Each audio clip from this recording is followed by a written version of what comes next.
ఉన్నారు. I'm Ramkoti from Rajahmundry, UCD universal crown director. తెలుసు కదా. Thank you.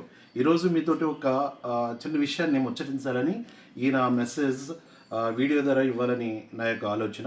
ఏంటంటే నవ్వు ప్రజెంట్ డేస్ సరైనటువంటి ఫుడ్ ఐటమ్స్ తినలేక చాలామంది అల్లాడిపోతున్నారు. చిన్నపిల్లలతో సహితం అనారోగ్య పాలైపోతున్నారు అని అంటే చాలా ఆశ్చర్యంగా ఉంది. కారణం ఏంటంటే ఫుడ్ అనేటువంటి దాని మీద సరైనటువంటి అవగాహన కల్పించాలని ఒక 1 minute మీతో నేను. Okay, thank you very much. మీరు ఆయిల్ తీసుకొచ్చుకుంటున్నారు, ఏ ఆయిల్ తెస్తున్నారు? అలాగే పేస్ట్ తీసుకొస్తున్నారు, ఏ పేస్ట్ తీసుకొస్తున్నారు?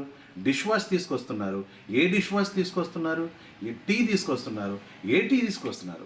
వాటర్ తాగుతున్నారు, ఏ వాటర్ తాగుతున్నారు? అవగాహన లేకపోతే ఇంకా అనారోగ్యం పాలే. ఓకేనా. ఫస్ట్ మీతో నేను మాట్లాడేది ఏంటంటే ఆయిల్ గురించి నేను మాట్లాడుతున్నా. చాలామంది అడ్వర్టైజ్మెంట్స్ ఇస్తున్నారు, అది మంచిదని చూపిస్తున్నారు. దాంట్లో కావాల్సినటువంటి పోషక విలువలు ఉన్నాయా? లేవు.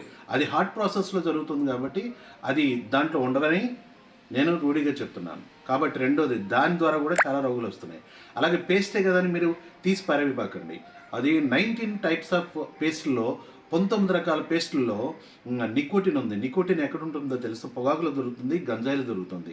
అలాంటి నికోటిన్ తీసుకొచ్చేసి పేస్ట్లో పెట్టేసేసి ప్రపంచానికి అందించేస్తున్నారు, దేశానికి అందించేస్తున్నారు.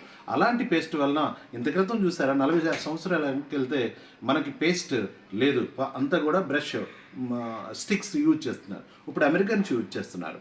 మరి అలాంటి 19 పేస్టులు తీసుకొచ్చి 19 కేటగిరీస్ రకాల పేస్టులు తీసుకొచ్చి మీరు వాడడం వలన రకరకాల పాయిజన్స్, అంటే పళ్ళు కన్నాలు అడిపోతున్నాయి. చిన్నపిల్లలు తింటే హార్ట్లో హోల్ పడిపోతున్నాయి. చూసారు ఎంత ప్రమాదకర వ్యవహారం. అలాగే